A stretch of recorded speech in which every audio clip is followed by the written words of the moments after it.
What's going on, everybody? Welcome back to the show. Today we'll do a Q&A episode. We're going to get through as many of these as we can in the next 38 minutes.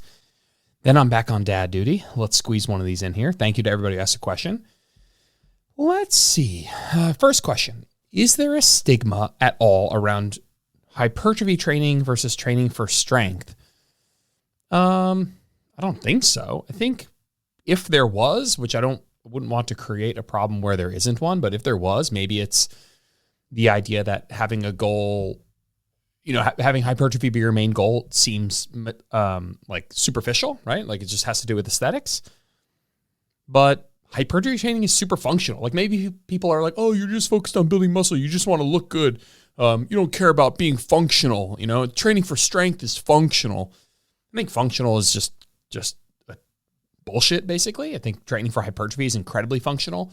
The core principles by which we pick good exercises for hypertrophy are ones that take target muscles and joints through a large range of motion, which is really good for joint health. Building muscle, metabolically speaking, is one of the best things we can do for our health. And then doing hypertrophy training also gets you really strong. So I think if you want to be strong and do something that's really good for your health, hypertrophy training is probably better than just strictly training for strength due to the fact that it actually increases muscle mass better. Now, let me be very clear while we're here. You will build muscle doing strength training. You will get stronger doing hypertrophy training. I have a whole podcast on the differences between them. I think both of them are awesome. But if somebody was trying to come at somebody else saying, oh, you only care about aesthetics, I think it would be pretty reasonable to make a case that hypertrophy training is more functional, but I wouldn't die on that hill. Next question. Is there a long-term joint health / bone density benefit to lifting heavier? For example, 2 women, one squats to 150 pounds, the other one 300 pounds. Is there ROI to heavier? There's probably diminishing return after a certain point, so it's probably like an upside down U, where as you get stronger, if you're imagining the shape of an upside down U, it's like as you're getting stronger, the joint health benefit is going up. But probably beyond a certain point, like you probably get to a point where you have as much strength as you would need to function in your life and deal with any of the real life scenarios that you'll deal with, getting into older age. I think it's hard to say. It's not like there's a point where getting stronger is worse for you, and that's what an upside down U-shaped curve would imply. But there's certainly a diminishing returns. And so it's like if you can squat double your body weight, are your joints better when you can do triple your body weight? Probably not, or at least not in a tangible way. And you might even in the pursuit of, let's say, elite strength, maybe there's a downside to such if you look at any like elite powerlifters, are they the ones with the healthiest joints in the world? Probably not. Probably not. I do think that there's a point where it's like, okay, if you're only able to squat the bar and you get yourself up to like somewhere between 1 and 2 times body weight squat, have you improved your bone density and joint health and muscle mass and functional strength? Absolutely. But there's definitely diminishing returns, and likely, I'd say at the extreme level, probably a downside in terms of joint health, just from the type of stress you have to put your body under to get to that elite level. But in a practical sense, when people are thinking about just getting stronger over the lifespan, most people who are not like die-hard, lifelong competitive powerlifters are probably never going to get to the point where they reach the other end of that curve. Chances are, if you're interested in bone health and strength and function, a focus, like a perpetual focus on getting stronger, is a good plan. You're unlikely going to get to the point where it's a downside. Again, there are some unique niche contexts where I might change that answer, but for the most part. Next, do you miss anything about training in a commercial gym? Absolutely. Absolutely. I think there's the energy of just being around other people. Seeing other people train, just there's some human nature of just enjoying being around other people. The energy, the vibe that can, just be something that you can like draw from. I certainly feel that whenever I go to a gym. But it depends on the gym, depends on the vibe. I miss some equipment. a hack squat, a hip press, glute bridge machine. The thing is, I only at one point in my life when I was back in Round Rock in Texas, in Georgetown, Texas, there's a gym called House of Gains. They just opened another location in Austin, and it had an unbelievable equipment deck, amazing pieces of equipment. And ironically, it wasn't even that amazing. They didn't even have prime equipment where you could adjust the resistance profile. I just took on one of my new clients. She lives outside of Houston, I think, somewhere, and they have a gym just fully decked out with prime equipment. I've never been a member of a gym like that. I'm jealous of some of the equipment that she has access to, but I will say, all of that aside, do I miss some equipment? Do I miss a little of that vibe? Totally. But it's a no-brainer for me. I'm very privileged to have the equipment that I have. Very privileged to have access to just walking into my garage and doing the workout. Never in a million years do I want to return to a gym unless it is next door to my house and has elite equipment that I can't access myself. Then maybe. But not having to drive to the gym, again, I'm not trying to beat the drum of how great my scenario is, but I'm saying the drive, I don't know if with a newborn, how I would have gone to the gym at all. Leaving the house for driving to the gym, then doing the workout, then driving home. I mean, that whole ordeal is double the amount of time now. I'm in my garage for no more than 30 minutes for a workout. And then I'm making breakfast in between, cleaning bottles, whatever it is. And so I just feel like I'm going to be way more consistent this way. And even if I didn't have amazing equipment, if I have clients that are having their first kid, we're hey, let's at least talk about the idea of getting a pair of adjustable dumbbells and a bench, because you might just want to be able to, do a productive workout either all the time or here and there. It's just so darn convenient. You're just so much more likely to get it done, especially during this time in your life. So yeah, I miss some things, but the pros and cons of being home are far in favor of the pros, I'd say. What app do you use to track fiber, protein, and calories? I use Chronometer. Chronometer. I'll be coming out with a short PDF on what I would do in terms of modifying the app. So settings within the app. I'll have a PDF coming out in the next 2 weeks. I love Chronometer. I think it has a really great database.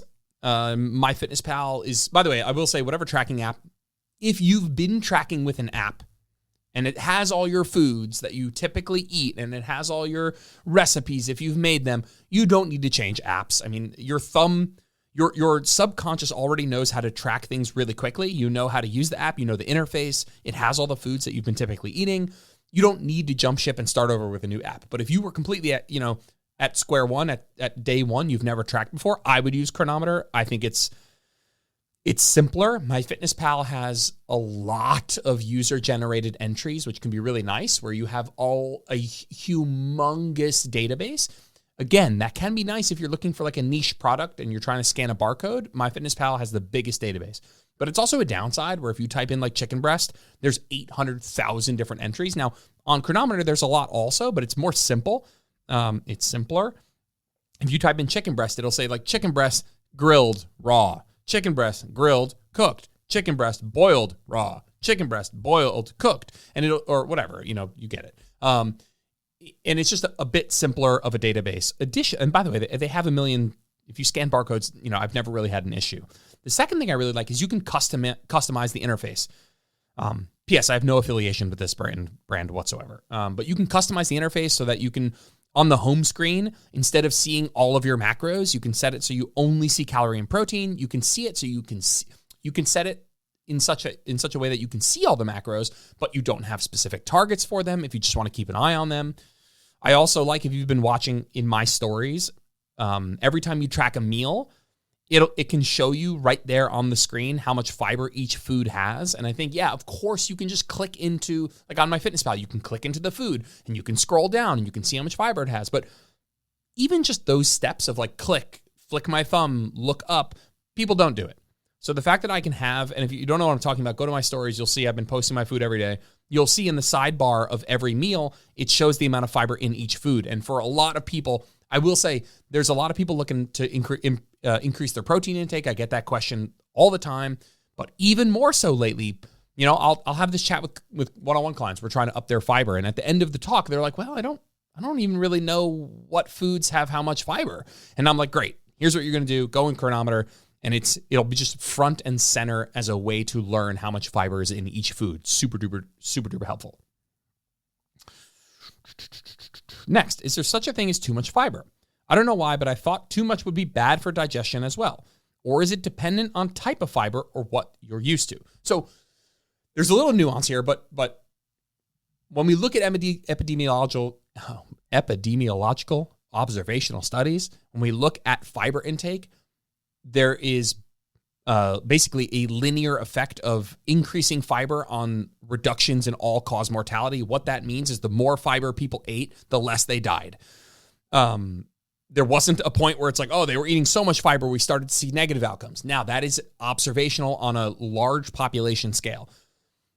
On an individual level, there will be an amount of fiber that gives you GI discomfort, right? If you're eating 30 grams of fiber and you start eating 150 grams of fiber, like at some point, even if you do that incrementally over time, you will experience GI discomfort. At some point, you will have, gone over the threshold for fiber for you. But a very shorthand, like one sentence elevator pitch in terms of fiber recommendation is eat as much fiber as you can tolerate from as diverse a diet as possible, right? And so eat as much fiber as you can tolerate from as diverse a diet as possible. And if you are eating 15 grams of fiber, which I'd say is on the very low end, don't go from 15 to 50 overnight. And if you do, by the way, I'm not saying that something bad's going to happen, but if you do that and you go from 15 to 50 and you experience some GI discomfort, that doesn't mean that 50 is too much for you. It might mean that, there's a transitional period in terms of, your gut and digestive system's not used to that much fiber. It will get used to that much fiber. So yeah, an incremental process is probably preferred. But if you did jump up, it's the same thing with protein. If anybody's ever jumped up in protein, and I've had people be like, I'm constipated. And it's like, yeah, that's, you were eating 50 grams of fiber. Now you're eating 100 or 50 grams of protein. Now you're eating 150. Like that's going to take a second in terms of just your body getting used to that. So eat as much fiber as you can tolerate from as diverse a diet as possible. And yeah, sure, if you have the power and the mental bandwidth to do so in terms of increasing your fiber intake, doing that incrementally, you probably will come up against less GI discomfort along the way. But if you are motivated by this talk about fiber and you kind of just go all in and you add a lot of fiber, yeah, you might see some GI discomfort, maybe, honestly, depending on what kind of fiber, maybe a little constipation, maybe a little loose stool, maybe a tiny bit of bloating. I would say that some of that's normal if you're drastically increasing your fiber, but, I don't want to normalize too much of that. I think going incrementally, nice and slow, probably a good idea. But if you go up a bunch and maybe just stick it out and it'll all be okay. Next question. Returning to easy running few times a week at 53. Knees achy, overuse, bad form, age. I love you to death. I don't know if there's a question in here. Like, are you saying my knees are achy? Is it from overuse or bad form or age? Listen, it could be just from not having done this for a while. If I had a client that was returning to easy running a few times a week, the knees were achy, what I would do is I would do a couple of things. I would just decrease the amount of running, and I would decrease the intensity with which somebody's running. And I would decrease what we would call the relative intensity. So do less, run slower, and don't make the runs as hard. One of the things that, like, everybody, when they think of running, they're like, oh yeah, if you don't want to get injured, don't do too much too fast. I agree. If you don't want to get injured and you're reintroducing or introducing for the first time yourself to running routinely within your week, don't do too much running too quickly. Ramp up your volume slowly. Run once a week, bike twice a week. Do that for a month. Maybe trade out one of those bikes for a run and make that run an easy run, and then incrementally increase the volume and intensity of that run. And then maybe over time, swap that third bike out for a run as you build up, tolerant joint, ligament, muscle tolerance to the impact.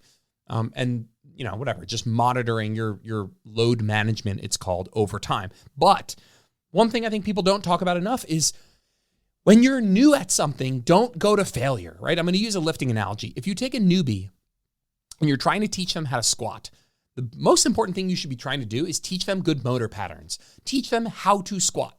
Get them to do a lot of good reps, a lot of quality reps. Don't push them close to failure. They don't have what we would call the neurological efficiency, which just means the ability to, keep good technique under high fatigue. And so once they get close to failure, their squat form is going to suck. You take a really advanced squatter, somebody who is, been doing this for a very long time, a lot of reps and years under their belt, they can maintain good technique very close to failure, even on something complex like a back squat. The same goes for running. If you're new to running, the minute you start to get tired, your technique is going to crumble. The thing with running, though, is technique adjustments can be subtle. Like you might not notice that your stride has is a little bit longer, that your RPM or your steps per minute has gone down a tiny bit, and you are overstriding, really reaching your leg out in front of you. You might not notice because the changes in technique can be subtle, but those changes in technique make your technique more injurious. Your technique will get worse in the exact way that makes it worse in terms of impact, right? So as you get closer and closer to failure during your runs, if you're not a good runner, but it goes for good runners also, but they're just able to maintain good technique deeper into fatigue than a newbie. With new runners, one of the things I do is all of our runs are easy. You are not going above a 6-7 RPE. You're keeping several intervals in reserve. You're keeping that RPE down.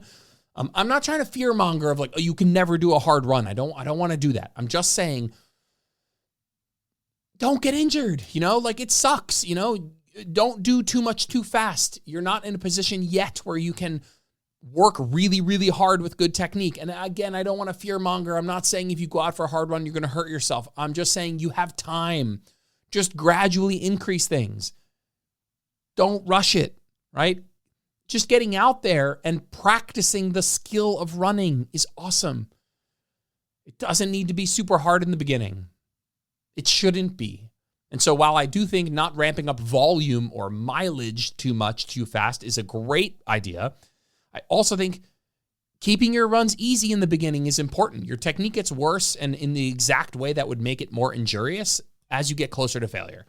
And since you're new to running, you're not good at keeping your technique under fatigue. So yeah, I don't want to fearmonger. It's not like you're going to go out for a run and if you work hard, you're going to be broken. That's not the case. But I don't know. I guess I just have maybe a bias towards I want running to be a thing people enjoy, and I just see too many people getting injured, and so I tend to knee-jerk, maybe go on the conservative side in terms of ramping up volume, and in this case, intensity.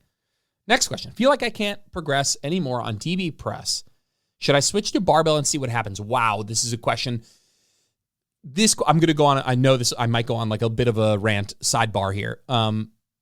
If you're not progressing anymore with a lift, there's several things I would look at. Your technique. Are you actually pushing yourself close to failure? How many sets are you doing? What's your nutrition like? Are you eating enough calories, at least maintenance, enough protein? Are you getting enough sleep?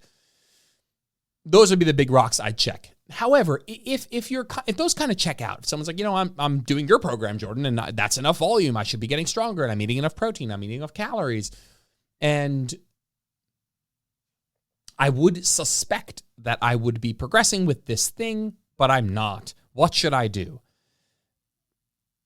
There's a list of things you can do. I'm going to highlight the do something else part in a second, but you could add a set. Maybe you're doing 1 or 2 working sets and maybe a third working set would be helpful. Maybe you're doing 4 or 5 working sets and maybe doing 2 or 3 working sets would help.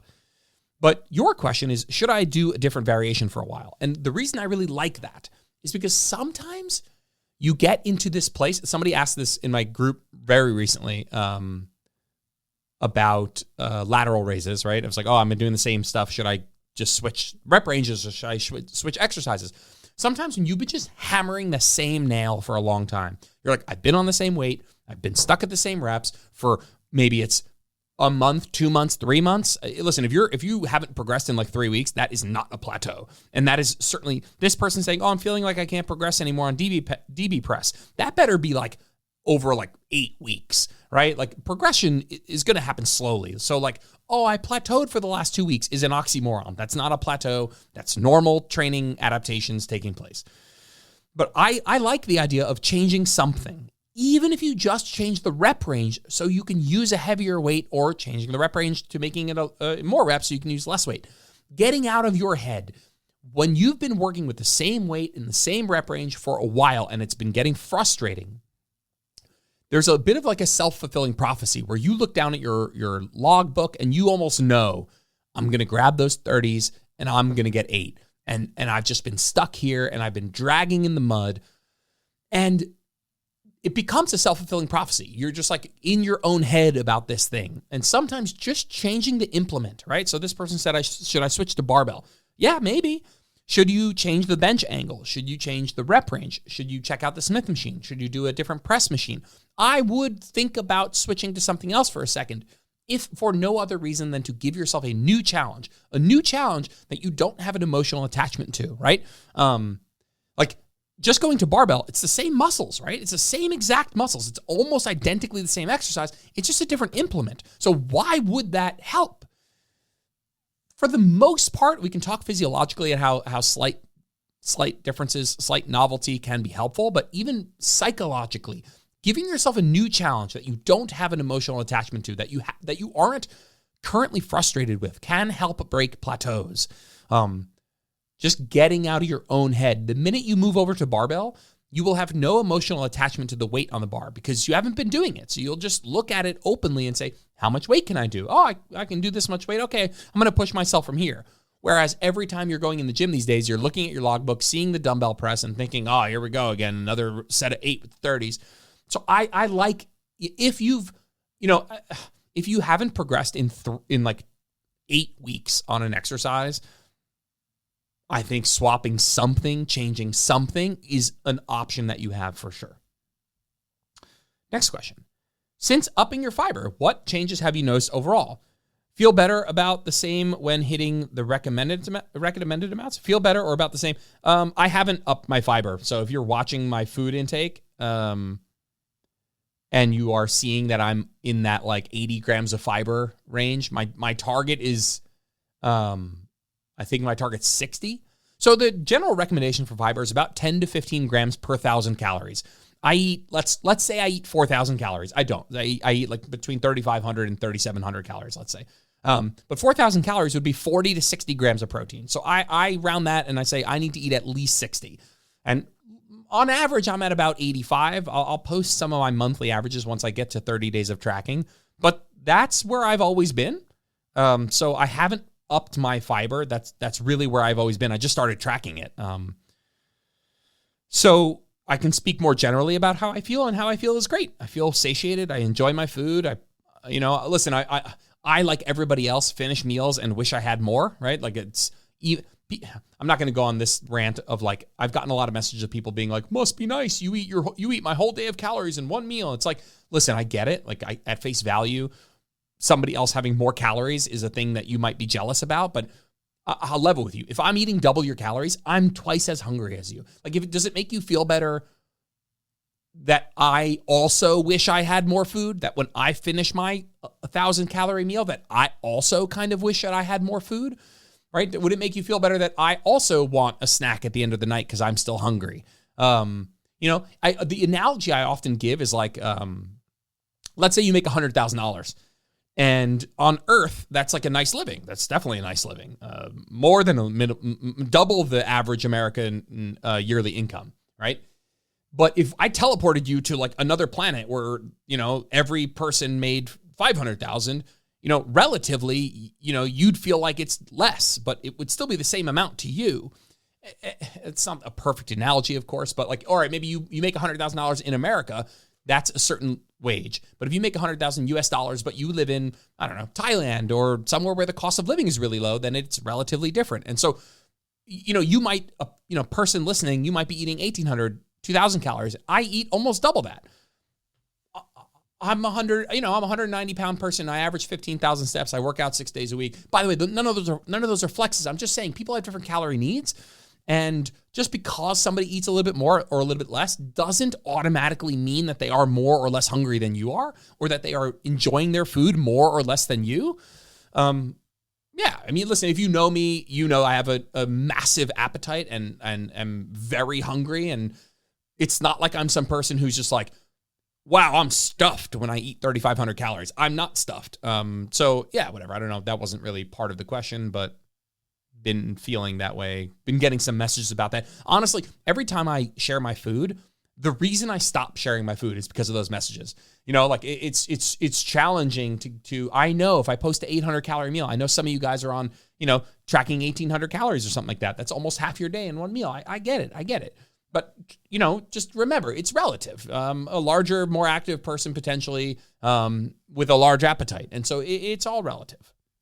Next question. How can too much water be dangerous? I drink over 120 ounces a day. Pee is a healthy color. Yeah, you can suffer from what's called hyponatremia. So it's essentially just too much water for your body to handle. We'll keep it simple there. I might do some blood work, look at kidney values to decide if this is too much for you. I think 1 ounce per pound of body weight is a lot. It's a lot. But listen, if your pee's a healthy color and you feel fine, no problem. But that is a lot. 1 ounce per pound is a lot. But it's all relative. You might be a small person who trains a lot, sweats a lot, needs to replenish a lot of fluids, and you're probably going to do fine. I'm not saying that a gallon a day for a 120-pound person is automatically alarming to me, but I certainly would never recommend this much without knowing a lot more about you. And so I would make sure I'm just getting some kidney workups and just making sure that everything's fine there, that you're, of course, feeling okay. Pee's a good color. But yeah, that's certainly at face value without knowing anything more about you. That's likely more than you need, let's say. What are the benefits, if any, of red light therapy? Seen some online that you can do at home. Yeah, I'm not an expert, I'll tell you. I will say that at one point in my life, I air quote, dove deep into red light therapy. I own one of those small portable Juve lights. Probably bought that in like 2016. You know why I bought it? I swear to God, this is fucked up. I bought it because I thought that, I'm going to be totally transparent here. Listen, your favorite fitness influencers have made some mistakes too and fallen for some pretty dumb stuff in the past. I bought it to put the red light downstairs in the hopes that it would help stimulate the Leydig cells and boost my natural testosterone production. Well, it didn't do anything. Red light therapy benefits are based on really poor science. Here's the deal. I don't think red light therapy does absolutely nothing. What I think about red light therapy is when you combine the dollar amount it would cost to access red light therapy and the time that it would take to access red light therapy, it's not worth your time or money. It's not worth your time and money. Some people like it from a skin health perspective, from a beauty perspective. I don't know anything about that, frankly. Improvement in capillarization and blood flow, maybe there's something there. Red light therapy is absolutely in the bucket of things that if somehow it were free and convenient, I suspect that I'd be more interested. But because it's not free by a friggin' long shot and it's not convenient, it's not on my radar. The science is, there are certain things in life that I am willing to take a chance on. I wear blue light blocking glasses at night, which some people, we shit on people on the internet for posting videos in their blue light blockers, which by the way, we should do that because you shouldn't be wearing blue light blockers during the day. But blue light blockers are things that, blue light blockers don't have amazing science behind them, but it's a thing that I've taken a chance on. And I have personally felt good results. When I put blue light blockers on at night around 8 p.m., I have found that it allows me to more quickly get tired, let's say. That's how I would describe the feeling, where if I look at my phone or a TV, it's all a little less stimulating, which helps me just kind of unwind at the end of the night. So I'm open to considering some fringe things, some biohacky things. I understand the concept of taking a chance on something, but red light therapy is too expensive and too inconvenient with too weak science for me to dive into it. Next question. How long would you have to sauna for it to be beneficial for cardiovascular health? Here's my stance. I don't have the papers in front of me. I know the papers that are the most robust, that actually show a benefit, involve doing the sauna every single day. I got to tell you, if you're trying to do something every single day for cardiovascular health, it better be cardiovascular training. It better be actually doing cardio.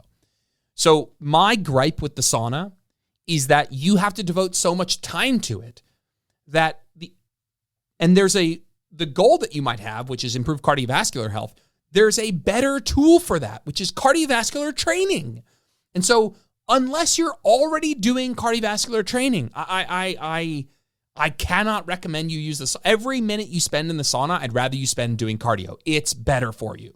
Now, if you have a sauna in your home and it's super convenient and you already train and you already do cardio and you find that the sauna is relaxing, you don't bring your phone in there, it's nice you time, fine. The sauna is not bad. It might be bad if you, it's funny, I just listened to a podcast on male reproduction. It might be bad if you're a man who's concerned about his fertility. You don't want to heat up your downstairs area too much. But the sauna's not bad. It's just like, if someone's like, cool, I sauna every day after the gym for 30 minutes. I'm like, okay, what are you doing for cardio? They're like, nothing. I'm like, you have 30 minutes at the end of the gym and you're going in the sauna for cardiovascular health? Go do cardio. It's better. So that one always kills me.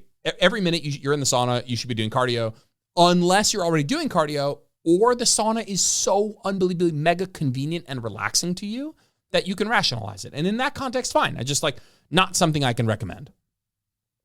By the way, when I say not something I can recommend, I mean not something I can recommend for people who are looking to be most efficient with their time. That's all. Of course, the sauna is additive. It's just an opportunity cost from something else that you could be doing that would be better use of your time.